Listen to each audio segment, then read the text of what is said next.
Hi, this is Ronnie here. Just want to let you know that what's coming up now is an interview with Ted Carr, the fruitarian, the triathlete, YouTuber, everything like that. And Ted is coming to the Fruit Festival this year, the UK Fruitfest, which is in a few weeks' time. The interview we did last night, it's a great interview, but I just want to say that for some reason the video of him hasn't worked, but the audio is there. So it's going to be a strange video of a small picture of me talking and a black screen and Ted talking. It's a great interview. His answers are fantastic. So please just put it on in the background maybe, or listen to it, or you can have some images of Ted up if you like while you're watching it. But I just wanted to say that's why it's there, because I know that if I just put it up, people would leave comments about why can't you see Ted, why is the screen black and everything. It's because I don't know. Something happened when I was recording it and it didn't come up, but the audio is all there as far as I'm aware. So please enjoy the interview. Excellent. Hello, this is Ronnie, and I'm here today with a special guest for this channel and for all the people coming to the Fruit Festival who are going to see this as well. This is Ted Carr, and if you don't know Ted, he is many things, but obviously he's a fruitarian. He has been following a raw vegan and fruitarian diet for, I believe, over 5 years, but I'm not sure exactly how long, but we'll maybe go into that. He also is an athlete and trains in triathlon, and he has a YouTube channel and has a lot of followers online. And Ted, is there anything else you'd like to say to introduce yourself a little bit? I'd like to say hello, guys, and Ronnie, thank you for having me here. And I think, the reason you're even inviting me to this festival, the reason you're inviting me on this call, is because I have such a passion. My life is dedicated to promoting the fruits and vegetables, the coconuts, the fresh, raw, living foods. That's really what I've dedicated my life to now. So that's why I'm here, to help everyone else get the message, really get the memo. Fruits and vegetables are where it's at. I think people will see you, Ted, where you are now, and you share a lot online about where you are as a person, as a fruitarian, as an athlete, and they might think, I could never be that, or I could never get there. So what was your story? Were you always an athlete? Were you always vegan, raw vegan, or how did things go for you? My story started where a lot of people's story starts, and that is in disbelief. Like, you see someone doing something that you think is like fantastic, you think is great, and you think, oh, well, that's them, but I could never do that. No way. Nor would I even want to do that. I remember first hearing about Ironman triathlon, and that can take some people 12 hours to complete a full Ironman.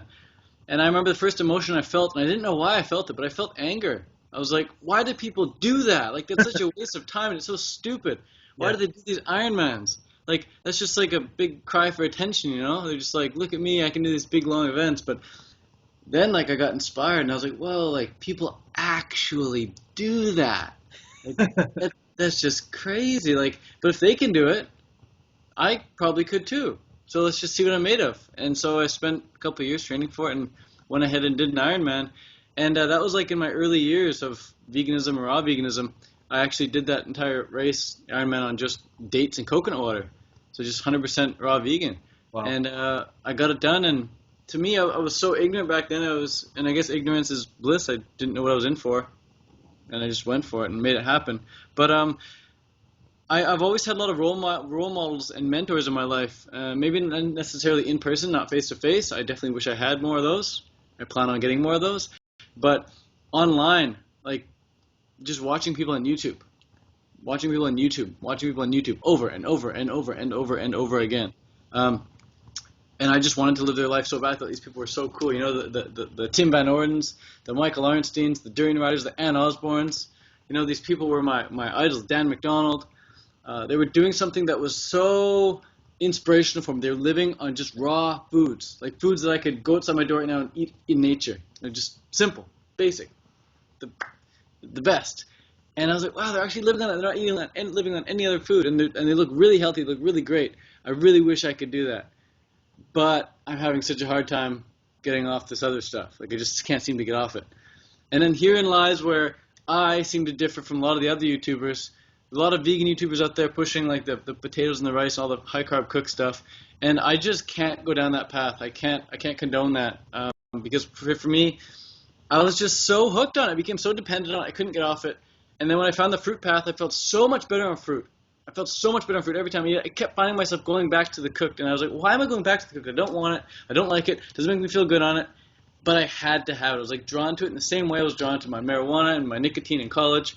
So I just lumped cooked food in the same category as these other drugs I had to try and get off. And once I started treating the cooked vegan food like a drug, that's when I was able to accept the fact that I was addicted to it. I was able to get off it, get help, and now I've been fully raw now for going on over 7 years. And there's definitely no looking back. Raw food for me is where it's at, and that's what I promote. 100% raw vegan, definitely dogmatic about it, because I believe it is the optimal way to live and optimal way to eat if you want. Yeah, I mean, that's something that I've said to a few people, and I've been telling, people that are coming to the food festival and stuff, that in the last few years there's been a number of people who were on a raw vegan diet or were involved in a raw vegan diet or whatever, a raw vegan lifestyle, and people have went back to cooked food or have started to incorporate cooked food again or experiment with it or whatever. And I've always continued with raw. I've always wanted to continue to improve what I'm doing, and I've always admired the fact that you are one of the people that you just kept going in your direction. There was a tidal shift to another direction, but you just kept going. So you've already explained really that you just you think it's the best. Tell us some of the benefits you got when you started to go on a raw vegan diet. My mood is so stable. And I think mood has a lot to do with your energy levels. If your energy is down, your mood's going to be a bit off. Yeah. How cranky do we get when we're undercarbed or when we're underslept? Yeah. Those are the easiest times for our mood to fluctuate. So with the fruit diet, especially with the grazing, the type of eating I do, I graze throughout the day. I can do meals, but I prefer to graze. When I graze, my energy level is very, very level, and I get very deep sleeps at night, and I wake up and I'm just good to go all day long. So my energy level is great, and as a result, my mood is always great. Can't really get under my skin. I'm just too positive. Like I just always seem to see the benefit in something, and I very much credit fruit for that. I very much credit fruit because this was not like me when I was vegan. Even when I was vegan, I was getting frustrated and angry and upset at many little small petty things. But the fruit for me, the biggest benefit by far is the mood. My mood is just amazing, and I do believe emotions dictate your life experience. So if you want to have a great life experience, your emotions better be on point. Your emotions better be nice and high. If you want to have a happy life, you have to experience happiness. And it's very easy for me to experience happiness on a fruit diet. It was very easy for me to experience the opposite of happiness when I was eating the opposite of a fruit diet. How did you feel when you saw people that were maybe, when you see people who are YouTubers and everything and inspiring people and they're moving back to cooked food? How does that does that bother you at all, or are you frustrated by seeing people do that? No. I totally have empathy for them. I know what they're going through, both socially and both internally, because I've spoken with them. I've spoken with a lot of them, the majority of them behind the scenes, and I'm not going to say names, but let's just say they wish they were still on raw. They wish they could still make the fruit diet happen, but for some reason they seem to lost hope in it or something, or they failed to see the reason why they started in the first place. But I really think a lot of them are going to come full circle again and realize, wow, this is why I started the fruit diet in the first place. I'm definitely going to get back on it. But definitely, man, I can see the analytics behind it. If you just type in veganism search trends, yes, 10,000 people are searching veganism every single day. And you type in fruitarian search terms, you maybe get 100 search queries a day. Type in raw veganism, you maybe get 200 search queries a day. So it's either you get 10,000 searches to your videos or you get 200. Yeah. And if your income depends on you, either pushing veganism or raw veganism, and your traffic's going to come from one of those two, you're obviously going to push the one that's getting a lot more traffic. And again, you talk to these people behind the scenes, they'll tell you exactly this. The analytics support them, and it's easy to justify something when your income starts depending on it. It's easy to say like, oh, well, I'm helping more people, or at least I'm getting them onto veganism. So that's the way they can justify it, especially financially, in an objective sense with true numbers. And meanwhile, here I am, and the numbers aren't on my side, but the feelings are. The feelings are. The raw truth is on my side. For me, that's why I stick to it, because I can't lie to myself. I can't be a walking, talking contradiction and say, always do what's best, except when it comes to doing what feels best. Like, I have to do what makes me feel best, and what makes me feel best is eating a fully raw diet. But if other people can find a way, I'm sure we can. If we can send men to Mars, if we can send men to the moon, whatever. Like, we're trying to send men to Mars right now. We've already sent men to the moon. If you don't believe in the conspiracies against that, but if you believe that humans can do whatever we set in mind to, I think there is a way of feeling good on cooked veganism. Definitely, there's a lot of people who can feel fantastic on cooked veganism. It's just for the people who've experienced raw for a long period of time, especially myself. I can really only speak for myself. There really is no going back, because you just know, like, this. Here's the light and life, and here's like destruction. So. I understand why they're doing it, and I think if they can make it happen morally and ethically within themselves, then that's interesting, because I definitely can't. So yeah, good for them. You've been criticised sometimes for talking about cooked food being addictive, which is something often talked about in raw food circles, I guess. What's your perspective on that? Nicotine, the success rate for people coming off nicotine is about 20%. So if you take like 100 hardcore smokers, yeah, and you give them all the equally good chance of getting off the nicotine, and they all really want to get off the nicotine, about only 20% of them are actually going to do it. 80% are going to stick to the nicotine. Right. The same number stands true for meth. Right. 100 people addicted on meth. You give them all 100 a chance. 80% of them are going to stay on the meth. Only 20% actually going to come off it. Right. With cooked food, I believe that number's a lot less. I truly do. I really do. Yeah. And the earlier in life that you start a substance, the earlier in life you become dependent on a substance, the harder it is to get off it. Right. And I went to the farmer's market yesterday. I see these like 8-month-old babies less than a year old. They're already being fed crackers and things like that, And these crackers, man, especially when the baby becomes emotional and it's crying, blah, blah, blah, blah, blah, blah, and the mommy feeds it a cracker, boom, they become emotionally dependent on these foods. But the same isn't true for fruit, man. Like, you don't become dependent on fruit. And you just feel so much better on fruit. And you don't obsess over fruit, It's very easy to obsess over certain cooked food. Just think about the only way to get out of your head is to go and eat it. So I definitely, like I said at the beginning, I lump cooked food in the same category as marijuana and nicotine for me. I've been addicted to all three. I'm a personal expert in my own experience. So I can say without a shadow of a doubt that for me, getting off nicotine was easier than getting off cooked food. Getting off marijuana, as hard as that was and as long as that took me to get off it, as many sleepless nights as I had on marijuana, trying to get off marijuana, I had a much harder time, and it lasted so much longer trying to get off cooked food. So I really can say that, for the rest of my life, I'm going to be a recovering cooked food addict for sure. And I'm happy to help anyone else who wants to come off it, because I definitely know a few practical tips to overcome that addiction. So talk about your transition. How long did you go raw overnight? Was it did you gradually give things up, or how did it work for you? I thought I went raw overnight. Like, I still think a lot of raw vegans. I get people messaging me on Snapchat right now. They say, "Hey Ted, I'm doing the raw vegan diet. I've been doing it for 7 months, but I still eat some cooked food." Blah blah blah blah blah. It's like these people, like, they're saying they're doing raw vegan, and that they're openly admitting that they're eating cooked food. But me, when I went raw, I thought I was doing raw. Meanwhile, I was like consuming all these nuts and seeds that definitely weren't raw, even though they were labeled raw. I was definitely eating a lot of Lara bars, which were labeled like raw, but definitely not raw. So, yeah, I thought I was raw. I thought I did it overnight, but I was still slipping up on the obviously cooked foods, like on the. I don't want to get specific and say what cooked foods I was eating anymore. I don't want to give too much focus on certain cooked foods, because I think just by saying a food's name, like if I say mango or papaya, you're going to visualize these things. And it's going to make you want to go and consume them. So if I give credit to any particular cooked food, it's just going to make people visualize it and go and consume it. So I want to help people. I'm just going to talk about the good stuff. But in general, yeah, I would slip up on the obvious cooked foods.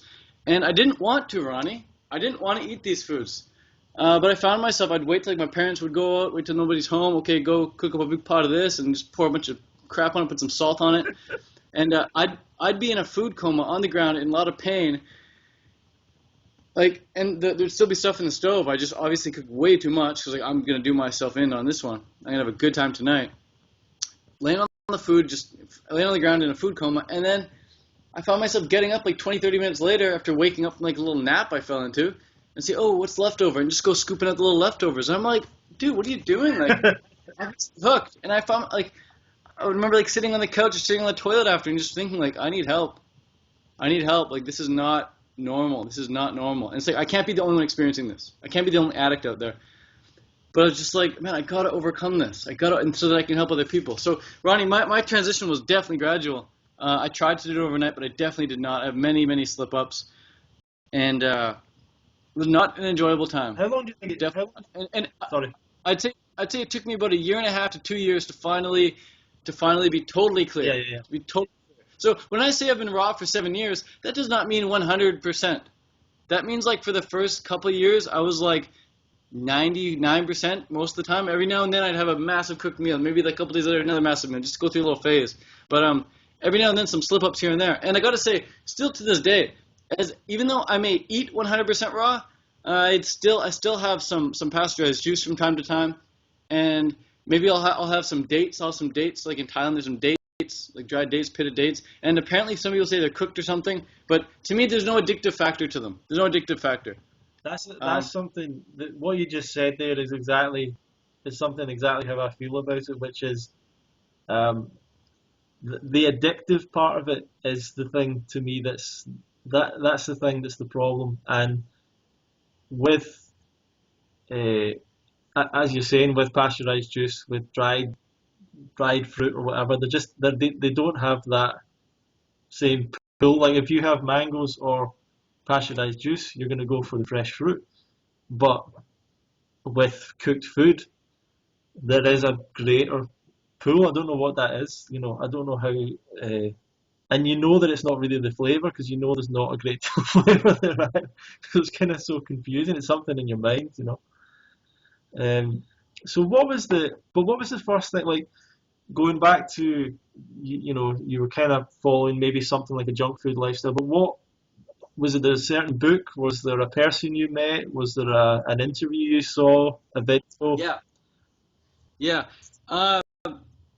There's a triathlete actually. When I got into triathlons, how I really got into nutrition. It's how I really started caring about nutrition because I was like, I got to really improve my diet so I can perform a bit better. But at the same time, I was also trying to get rid of my acne. I really want to get rid of my acne. So I guess the initial trigger to answer your question was I want to get rid of my acne. And then my acne was getting a lot better, like pretty rapidly. As soon as I got rid of dairy, as soon as I got rid of gluten, it started clearing up. As soon as I got rid of eggs and meat and all that stuff, it cleared up quite quickly. But I still knew that there was some things I could do with my diet to improve it. So to improve my performance. So I started consuming Vega. Vega is like this vegan protein powder with like a whole food meal replacement. And on the label, it had a little sticker of Brendan Brazier, the formulator. He's a triathlete, or was a former professional triathlete from Canada here, in my city, Vancouver. I was like, wow, this guy does Ironman, and he's vegan. I'm going to get his book, because I don't know much about this thing, but it sounds pretty cool. So I got his book, and in the book, he's like, I recommend, he's like, it's ideal, it's definitely optimal, it's definitely ideal to do 100% raw, but to be practical, I recommend doing 80% raw. So in my head, 80%, scrap that. I want to be 100% optimal. Let's do that. So I pretty much closed the book right then and there. I'm not going to read the rest of this. He's not even promoting 100% raw, even though he says 100% raw is best. So I closed his book, got another one. I think I ordered some on Amazon, and one of them was called The Live Food Factor. That one's fantastic. It's like a big, thick one like that, big green book. Highly recommend it. Live Food Factor. And it just went through all these studies, and it was like they've done testing on the difference between cooked food and raw food on like cats and dogs and rats, and the difference is just staggering. And at the beginning of the book, there's all these testimonials of all these people who've gone raw and their life has completely changed. And just hearing testimonials and seeing like the black and white differences between cooked rats and cooked cats and raw cats, I was just like, dude, raw is obviously law. Like raw is just law. And then I got into Nature's First Law. That book is amazing. And then I got into Ann Osborne's book, Path to Paradise. Book is fantastic. That book's like a little book of poems, man. I love that book. Very well written.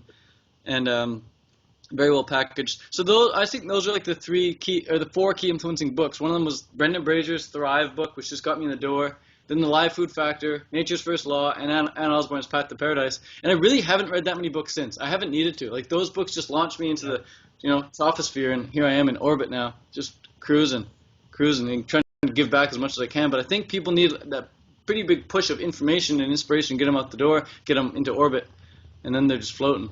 Yeah, absolutely. I mean, that's what we want, really, is more people to get to that point where as you're saying, you're cruising on it, you're not struggling anymore.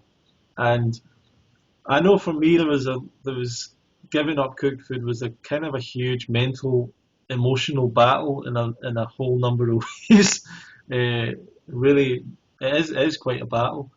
But I know that you, obviously, you went to the Woodstock festivals. I don't know if you were at any other events in Canada prior to that. But what made you go along to Woodstock and meet other people? And Were you? I don't think. Were you there at the first one or no? The second one, maybe. No, I was at the second one. Yeah. Okay. So the first one was probably like one of the most memorable times of my life. Like, I got to see all of my heroes under one roof. I got to see Durianrod, I got to see Freely, I got to see Mike Arnstein, I got to see Doug Graham, I got to see Tim Van Orton, like these people in the flesh. And I remember showing up super late, and there's a panel of speakers, Fully Rock Christina, everyone's there, and I was just like, whoa, like my heart's just beating. I'm like, these people are real, like amazing. These people are real. Like, I've only seen them on YouTube before, and I've watched hundreds of hours of them, and I just felt like I was on the winning team. Like, I was here, man. I made it. Woodstock. I'm on the winning team, and more than that, it was like family. Yeah. It really was like family. And every Woodstock I've left, I've cried. Like, the final day, on day 7, everyone's time to go, I cry, man, because it's like I'm leaving my actual family behind. It's like my brothers, my sisters, my moms, my dads, my aunts, my uncles, my children. All the kids younger than me, I feel like my children. So, the reason it got me to go to Woodstock was just because all my heroes were there. There's no way I was missing that. Absolutely no way. And I remember when Mike first announced it, it was totally like, it was hard to believe. I was like, I'm going to believe it when I see it.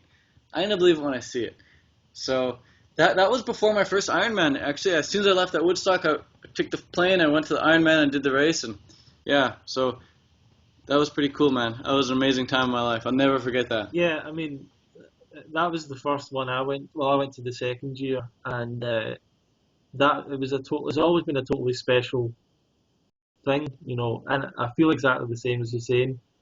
The family feeling of it, the friendships, really special friendships, and I think that the Woodstock nearly finished last year, and yeah, I really think that 10 years time, 15 years time, people will look back and. Like you're saying, imagining all those people together again is it's just really unlikely to ever happen again, I guess. But it was amazing, like just a few hundred people or whatever, and all these kind of amazing, inspiring people in the same place. So do you think that had to going to an event, connecting with other people, was that an important thing for you? And did it inspire you to go further with it, or become a leader yourself, as you have done? What it gave me, it just gave me a knowingness that I really love, and I'd say go as far as saying I need to be around like minds. Like, as much as I'm talking to you on Skype right here, we all have like a vibration that we give off physically, like when we're near someone. If I put my hand like near your shoulder, you can like feel like the magnetism like going back and forth here without even touching you. Like, there's electrical force around other people physically. But because you're like in Scotland right now, and I'm in Canada, like, as much as I can see you, my mind thinks maybe your eyes aren't in front of me, but my body can tell the difference. And so when I'm at the Woodstock, I'm around like 500 other like minds, bodies, and just the vibe that their bodies are giving off, my body's picking that up, and it's like, my calorie intake drops by like 1,000 calories a day. Like, I only need to consume maybe like 2,000 calories a day when I'm at Woodstock, because my solar plexus is just full. Like, this is just full. It's full. It's full of everyone's love, and it fills up from the eye contact and the conversations I have with people. I just feel so good there, so light. So that taught me something very powerful. Like, I don't need to eat as much when I'm around other people. I feel like I wouldn't want to be anywhere else in the world when I'm around other people having a great conversation. I feel like it's the most important place to be. I feel like it's right where I'm supposed to be. It feels like I'm really activating and living my life purpose when I'm around other like minds. And I really want to get something going where it's just like we have these year-round, you can call them festivals if you like, but just year-round communities all around the world. You could have one in, California. You could have one in Hawaii. You could have one in England somewhere. You could have one whoever, Canada, it doesn't matter, just have year-round festivals all over, communities year-round. So you can basically, or you could festival hop, 1 month per place around the world, and you just go from one festival to the next. Have 12 festivals in the year, and just every year spend a month at a different festival. That'd be amazing. Just something. But it just gave me the experience of needing to be around other people, for sure. Did it give you a vision of how it, like you're saying about the festival hopping idea, and did it create a vision for you of the future, of how you wanted life to be, of how life could be different in some ways? Well, before that festival, I think I was always fascinated with the documentary of Woodstock from like 1960s, I think it was. Watched the documentary a few times, and I just love all these people coming together for the purpose of having a good time. Absolutely. That's why they're there. Just come together for the purpose of having a good time together. And so, Woodstock just gave me the vision that, holy crap, like, it's reality. And I wrote down in my mind movie, like, I live around a bunch of fraternities. Like, I live in a like-minded community. And I get to Woodstock, and it's like, whoa, it's reality. But in my vision board, my mind movie, I didn't write down, like, I spend 365 days a year with 500 like minds, I just wrote I live with. I didn't say for how long. So next time I'll specify. But, it gave me evidence that it's definitely possible, and it feels damn good. It really does. I think festivals are a must for anyone who wants to experience the magic of life. You're never going to experience more synchronicities than you will when you're at these festivals with a bunch of like minds and you're feeling really good. Well, I'm really happy that you've agreed to come to the UK festival, and if people don't know that Ted's coming, then you found out now. But I know that you wouldn't have been able to come, but you've kind of had a break in your schedule. Yeah. Great. Exactly. Yeah, I'm stoked, man. It's totally fluky. If you had asked me a week before, I would have said no, sorry. And if you had asked me a week later, I would have said no, I already got plans. So, yeah, like, you asked me at the perfect time, man. It's amazing how this worked out. It's kind of funny because I was late to ask you as well. I was meant to ask you before I did, I think, and I was just... You thought you were meant to ask me before, but you actually meant to ask me when you did. Yeah. What about... I know that you're very into kind of personal development, a positive mindset, and you were talking about mind movies and things like that. What got you into that? Who's your inspiration in that, and how does that help you? I would say that I could list off like a dozen top people who have really inspired me for personal development, but just a few that come to the top of my mind right now. One of them would be Abraham Hicks. Listening to Abraham Hicks, Esther and Jerry, they are just amazing. There's so many good audios of them on YouTube, videos of them on YouTube. Definitely recommend checking out Abraham Hicks. Another one is Bashar, Bashar. I love listening to Bashar. A lot of what I say on my YouTube is really a combination of Abraham and Bashar, and people tell me, like, oh, Ted, you're so wise. And I'm like, I've just been raised by Abraham and Bashar. Like, I have no choice but to re-spew what they've put in my head, just in my own words. But I don't make this stuff up. It comes from them, and I experience it, so I experience it so strongly that I have to say it out on camera again. So Abraham and Bashar really made me who I am today. And then some other great personal development thought leaders, I should say, would be Bob Proctor. Bob Proctor's been a massive help for me. Darren Hardy for sure. And Brian Tracy, of course, Jim Rohn. Jim Rohn's been fantastic. So Anthony Robbins, how can you go without saying Anthony Robbins? These people, they all have their own style, and I can't say that I absolutely love any of them more than I love taking all of them and creating my own content with them. It's very interesting. Like, whenever I hear them speak, it's like, wow, what they're saying is like so on point, and I know I could make it even better. So there's something in me that, like, when I hear what they say, it's like, that's fantastic. Now let's make it better. What? So, and But whenever I try and make it better, I'm never quite satisfied with however I put it out there. I was like, oh, that could be way better. But yeah, so I've just decided to listen to a whole bunch of them because, thoughts become things, and if you're listening to really successful people, then you're really listening to successful thoughts. So if you can make those thoughts your own, then you're going to become success as well. What's your daily rituals with that? Do you have any particular things you do every day? Yeah, definitely. I meditate every day. I try to wake up early every day so I can get an extra head start on the day to meditate. Other thing, I used to go for audiobook walks every day. I think what got me to where I am now is not necessarily what I do now. Like I used to not meditate. I only started meditating a few months ago, maybe 6 months ago. But now that's like 100% for sure thing. It's like next level for me. But what got me to where I am today is rewatching these mind movies that I created over and over and over again. Another thing that got me to where I am today is audiobook walks. Going for these long audiobook walks. Listening to the same audiobook walk on repeat. Like it's like a 45-minute or an hour audiobook walk. I'll listen to it like 3 times in 3 hours. Just over and over and over again. And another thing that got me to where I am is rewriting down my goals. Writing them and rewriting them. Writing them and rewriting them. Just getting clear on them, man. Those 3 things. So being clear on what I want, listening to audiobooks, and just watching my mind movies, like watching what I want over and over and over again, and taking a lot of notes. Because at one point this was all new to me, and learning about the mind, the law of attraction. A lot of people don't even know the difference between conscious and subconscious mind. They really don't know. So at the UK Fruit Festival, I plan on explaining to everyone the difference between the conscious and subconscious mind, how you can really utilize your subconscious mind for the good that you desire, and how to get in vibrational alignment with what you want so you can start experiencing more. It was just a big learning curve, going from knowing nothing about personal development to knowing like as much as I know now. There's a lot. Now what it comes down to is, Ronnie, how easy is it to go into the library and think like, oh, I want this book, that book, this book, that book, this book, and that book. I mean, you get home and you're like, okay, like I'll read those next week. I'll read those next week. I'll read those next week. Oh, I want that book, I want that book, I want that book. Oh, but I'll read them next week. Like you never actually get to the books. And I found if you just take one book, any book, and you just make it your Bible, you'll go places. It'll take you places. Take any personal self-development book and actually do what it says, which is like very hard to do because we're so conditioned by our habits. About 95% of what we do every day, Ronnie, is by habit. We just slip into habit. So even me Skyping you right now is a habit. I can Skype someone, sure, let's do it. Instead of like, writing an ebook or something, which is not a habit for me. But some people it is a habit. They keep writing ebooks over and over and over again. So success becomes a habit. So I'm very good at Skyping people because it's a habit. I'm very bad at replying to emails because that's not a habit for me.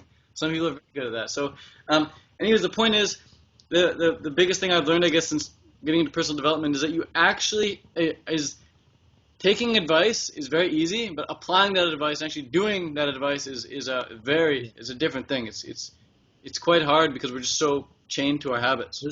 There's a lot of people who are trying to change their raw vegan diet, and they will say that it would be much easier if they were in a tropical location or something like that, or they were in Thailand or whatever. You've done a raw vegan diet in Canada and in Thailand and another few places. What do you think are the benefits or the pros and cons of Canada versus Thailand? Yeah, well, I've been in Thailand now. I was there for 2 years, and about 2 years, and I'd say 99% of the vegans I met there who came over and thought they'd be raw once they got to Thailand immediately went back to cooked. Because your addiction doesn't disappear in the airplane, You don't get stuff in the airplane and as you're like 5,000 feet in the air, it's gone. Like, you still have that. So living in a tropical climate doesn't mean you're going to eat raw at all. What determines whether you're going to eat raw or not is really what you're feeding your mind and your brain. So if you're still watching a bunch of YouTube videos of people eating cooked food or talking to a bunch of cooked food people and talking about food or just hanging around them, watching them eat the food, you're going to eat the same food. We're social beings. I don't really hang around anyone when it comes to food that's eating cooked food. Like I'm just always hanging around raw people. I've got a big meetup tomorrow. It's going to be like 30 raw people going to be there. Everyone's eating raw. So the big difference going to Thailand and Canada is not the fact that it's easier to eat raw there. It's not. You maybe will save some money, but you got to stay there long enough to make it worth the plane trip. Because a plane trip, round trip, could be like $1,500, and $1,500 goes a long way on food, even if you're in an expensive country. So it's only really worth saving money on Thailand if you're going to stay there for like over a year. Now, so the benefit could be cheaper food if you're there for over a year, a cheaper accommodation if you're there for over a year. Definitely Chiang Mai for the like-minded vegan community. But again, don't rely on these people for diet support. Just rely on them for fitness support. You can get really fit if you go to Chiang Mai and train with these people. But you got to do your own thing when it comes to diet if you want to stay raw. So the other benefit, I guess, is the sunlight. Like it's easier for me not to knock Canada so much, like not to talk crap about Canada because I'm only here in the summer now. I can't imagine being here in the winter. I'd probably be wearing something like you're wearing right now, or I'd probably be like right in front of that thing all the time. Which is summer now, but I'm still in front of that fire. Like I need the heat, man. So that's definitely a major perk of Thailand. It gets so sunny and stays sunny like almost every day of the year that you take it for granted. It's just obviously sunny. But here in Canada, if it's sunny, it's like, oh my God, everyone get outside, quick, like the sun's out. So that's a big thing right there. But what about the produce? Do you think the fruit? What was the comparison between fruit in Canada and fruit in Thailand? Is so good. The difference is that it's just different variety of food. So different variety and way more abundant in Thailand. So whereas here in Canada we have all the cold climate foods, the cherries and the blueberries and the apples, In Thailand they have like the dragon fruits and the durian and the jackfruit and the pineapples, things like that. They're all local. Now, all fruit is the best fruit ever if it's grown properly. Yeah.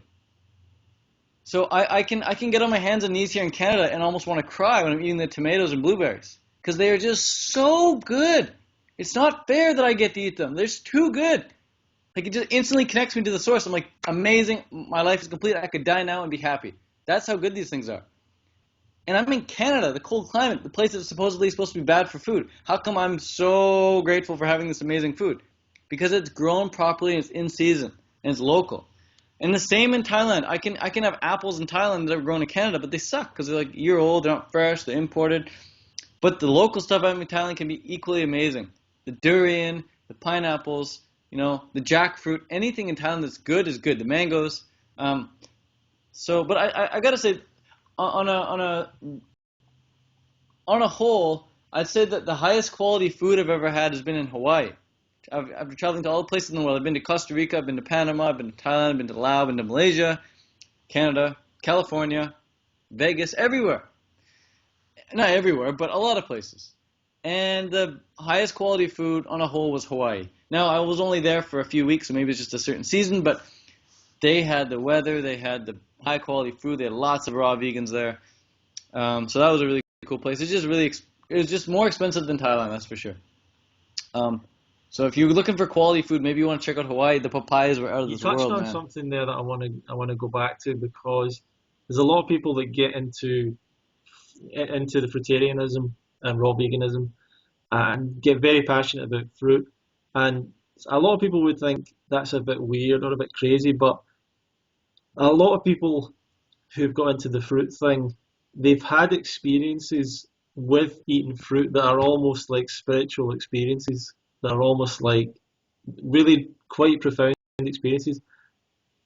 Can you talk about that kind of thing that's happened to you and some of your best experiences with fruit?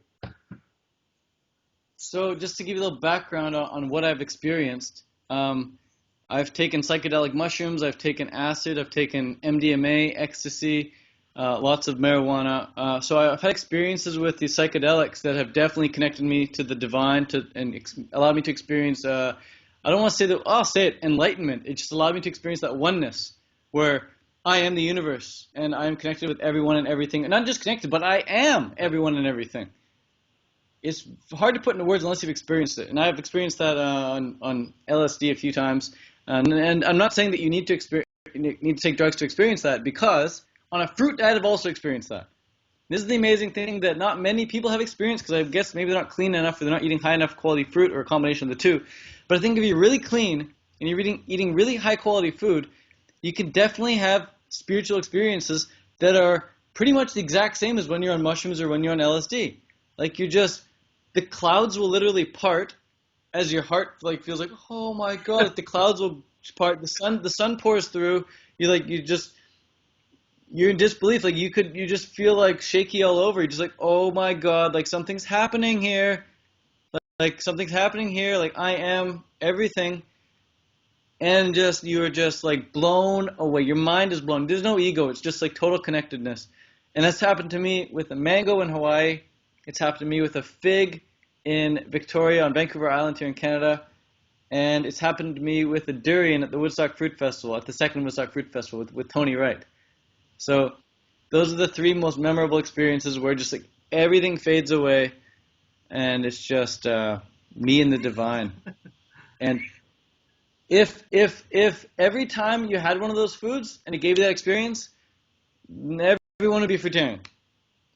Or at least those foods would be considered drugs. Those foods would be lumped in the same category as mushrooms and LSD.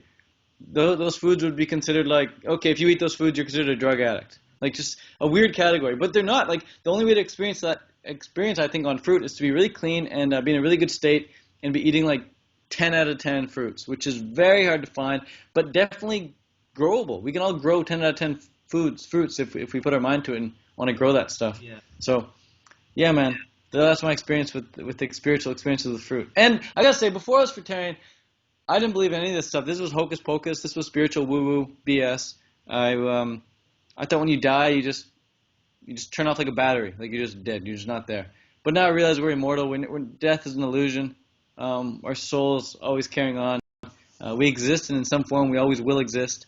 And I gotta credit fruitarianism for teaching me that for sure. It's an important thing to point out that you really you don't.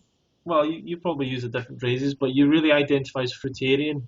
So what do you define as fruitarian, and what might be the difference between that and a regular raw vegan? That's an interesting one, Ronnie, because like I said earlier, there's people who are calling themselves raw vegans and they're eating a bunch of cooked food. And before, I'd be like, don't call yourself a raw vegan. How dare you? You know, like you're still eating cooked food. But now I'm like, that's great. Use that label. Use that term. Promote it. It's like people wear fake Nike t-shirts. It's not really Nike, but it's the same logo. It says Nike on it. But Nike didn't make it. It's just a fake. But at least Nike's happy. Hey, they're promoting Nike. Awesome. Now people are going to actually go and buy real Nike because they see the advertising. And same with veganism. There's a lot of people say, oh, I'm vegan, but I still eat fish. Or I'm vegan, but I still have chicken sometimes. And there's a lot of vegans that'll pounce on them and say, don't you dare call yourself vegan. How dare you? You're killing animals, blah, blah, blah. And it's like, man, let them wear the label. Let them get the word out there. Because if there's one quote-unquote fake vegan, there could be like 20 or 30 real vegans that get converted because of that fake vegan. There's a lot of celebrities out there who used to be vegan. And so for example, I don't know who used to be a vegan. I don't know if Brad Pitt's still a vegan, but let's say he's not anymore. At one point he was vegan. Everyone takes these pictures and these quotes from Brad Pitt being vegan. They start sharing them still in like 2020, 2030 years from now. And people are going to be like, oh, Brad Pitt's not even vegan anymore, blah, blah, blah, blah, blah. But if I was a vegan, I wouldn't say that because let Brad Pitt pretend to be a vegan. Because only reason I personally wanted to be vegan so badly was because I saw all these celebrities that were vegan. I'm like, wow, like all these vegans are celebrities. If it's good enough for them, it's good enough for me. So the reason I bring this up is because the terminology we use, I think we can put it. We should put it on as many people as we can. Like I would love to have a vegan T-shirt and put it on like everyone in the world. If everyone in the world could walk around with a T-shirt that said vegan, wouldn't we all be a bit happier as vegans? Like at least the message is out there. At least everyone at least knows about it now. There's a lot of people who disagree with that, but I think it's because they haven't thought about it long enough. But if we really think about it, we want to get that term across everywhere. So back to your question. With fruitarianism, you can define it however you want. I personally like to define myself as a fruitarian because fruit is really all I eat. If you look at my calorie consumption over the course of a year, you'll see that 99.999% of my calories come from fruit. Sure, every now and then, maybe I'll have a leaf of lettuce or like a little bit of spinach or some arugula, right? But calorie-wise, it's nothing. Maybe I'll even have some hemp seeds or like, maybe like a mushroom or something. Like, who knows, you know? Like a portobello mushroom. Like, I don't anticipate to ever go buy these things, but if they happen to come into my experience and I enjoy having them, I'm going to have them.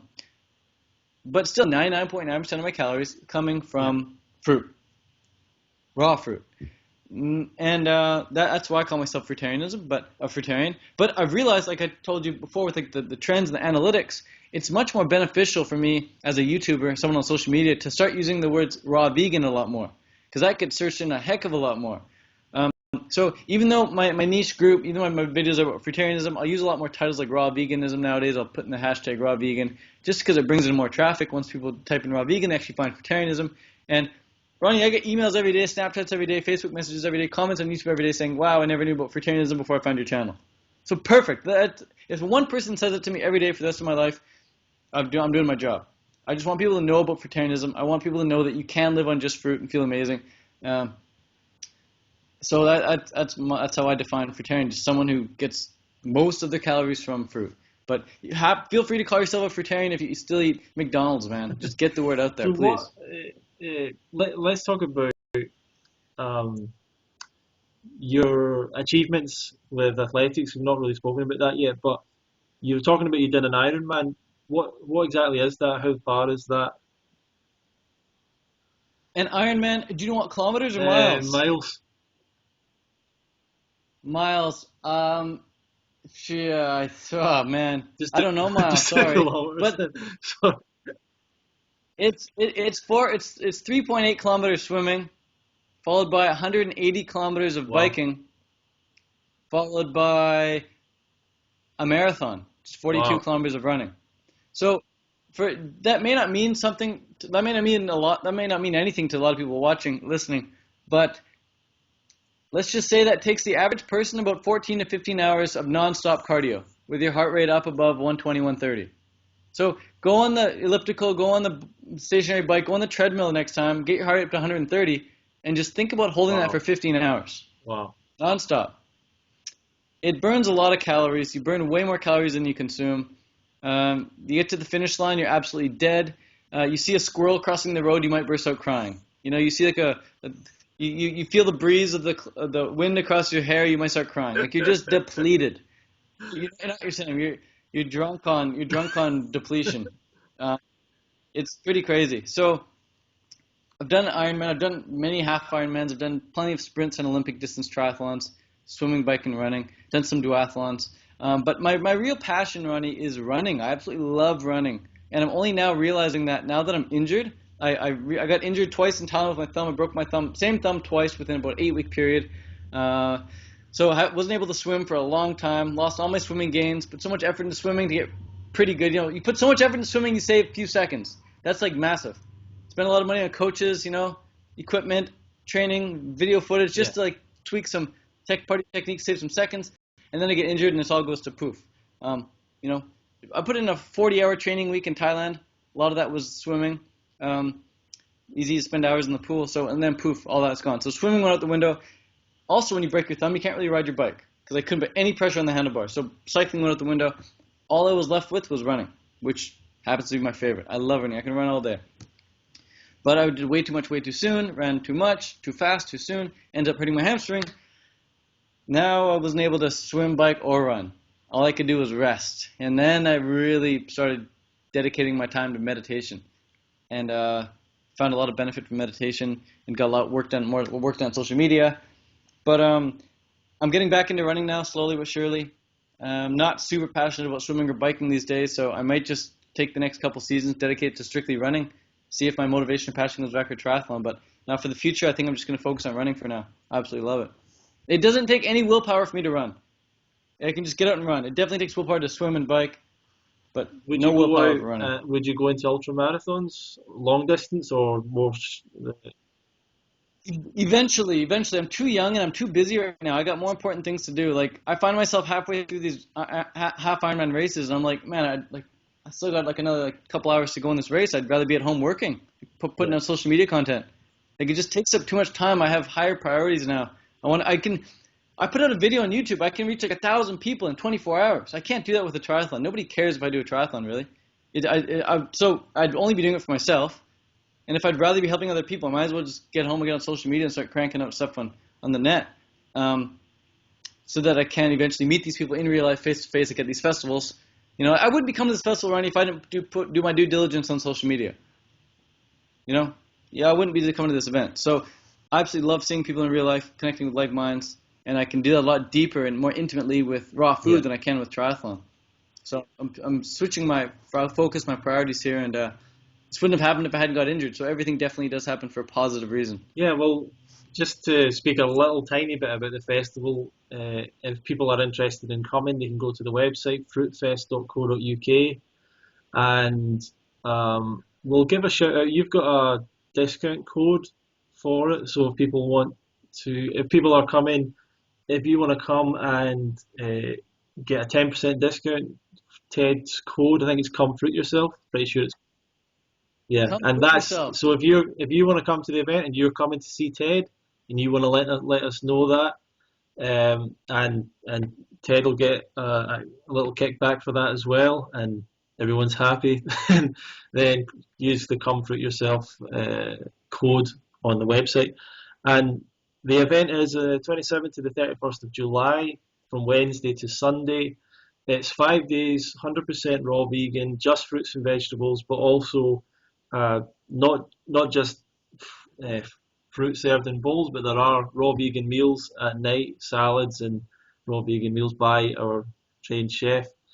The other speakers at the event: Doug Graham, Rosalind Graham, Grant Campbell, Chris Kendall, Anne Osborne, Tony Wright, um, a few other people that might turn up or not. Brianna Jackson, a guy called Michael Goodchild, the vegan activist. You may have seen him as well. So a lot of interesting people are coming together. As I've always said, I don't know if it'll ever happen again. It might be the only time, certainly probably the only time this particular lineup will turn up. So Yeah, I was talking to Tim Sheaf earlier. He said he might stop by for a day or so too. yeah, So I that'd be didn't want pretty to cool. say his name there, but yeah, just in case. Tim, you better come, Yeah. man.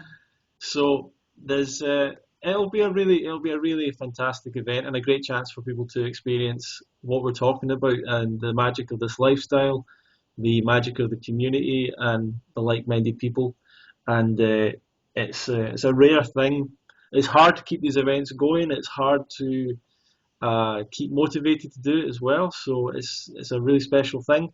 It's only coming up in a few weeks' time, so get registered as soon as possible. We've got double rooms and rooms for 4 people and some camping as well. So options there for people, and also if you stay in the local area, you can get an off-site ticket as well. So really looking forward to seeing a lot of you there. Go and register fruitfest.co.uk and check that out. Yeah. Right, just to get really practical, Ted, what's a day in the life for you? How, if someone wanted to replicate your diet, how you eat, let's go back to how do you buy fruit? How do you store it? Basics. Yeah. So I like to buy bulk when I can. If I get a choice between buying my food every day Yeah. or buying bulk, I ideally would just like to buy bulk and just sit on it and just eat that stuff for the next few days. And I suggest having a few different varieties of food in stock. So I will always, you come to my house, I will always have more than enough. I have friends coming over, they take food, sure, take it. Take some home actually with you. I give people gift bags to go home with. Have some dates, have some bananas, have some orange juice, just here, take some food with you. So that's tip number 1. Stock the fruit up. Stock the F up. Stock the fruit up. You got to stock it up. You want to have dried foods at all times, covered foods, apocalyptic foods. In case of an apocalypse, you got your covered foods, things like dates. You want to have your freezer foods, foods that are good all year long in the freezer, like the blueberries, the frozen berries, the bananas. My fridge right now is absolutely full of bananas. You cannot fit anything else in there, just packed with bananas. The other thing that you want to have is fridge food. So foods like maybe you juice some orange juice, you put that in the fridge, or you have some really ripe bananas that you want to put in the fridge, slow down the ripening, you put that in the fridge. You have some berries like raspberries, something you want to put in there, put that in the fridge. Have fridge food. The other food you want to have is shelf food. Food that's on your shelf, and those divided into 2 categories. You got your unripe stuff, and you got your ripe stuff. The ripe stuff ideally is stuff that's ripe and it's pretty much good for the next 2-3 days, and the unripe stuff is stuff that's going to be good in about 4 or 5 days. So you can always be recycling these things. Whenever you have ripe food, you got to have unripe food. Whenever you have unripe food, you got to have ripe food. And I'd say the staples for me back here in Canada, definitely the avocados, the bananas, the oranges, the grapefruit, and the fresh local stuff like the berries and nectarines and things like that. Whatever's really good and local. Pretty much what I'm eating right now. All that local stuff on top of the oranges and bananas and dates and avocados. Now, that's it, Ronnie. I buy bulk and I stock up and I just keep making sure I got everything in stock. As far as how I go about eating it, I definitely graze. So I'll wake up and I'll have whatever I want, whenever I want. Sometimes I'll wake up and I'll wake up at 5 o'clock. I'll do work on the computer till 7 a.m. and I'll go for a walk from 7 a.m. until 12 noon without eating. That's 5 hours without eating. I'll come home, I'll make some orange juice and go back to work. And then go out, have an avocado, go back to work. Get up, have a tomato. Get up, have half a banana or something, make some orange juice. Like I'm just grazing throughout the day, whatever's good. Excellent. And dinner, I try and keep nice and light. I definitely don't have big salads anymore, because it just weighed me down too much. It took too much time, and fruit is just as good. Fruit, if you're not enjoying your fruit, find a way to get better fruit and enjoy it, man. It should be just as good to have for dinner as it is for breakfast. Some people who just eat fruit struggle with some savoury cravings. What do you feel with that?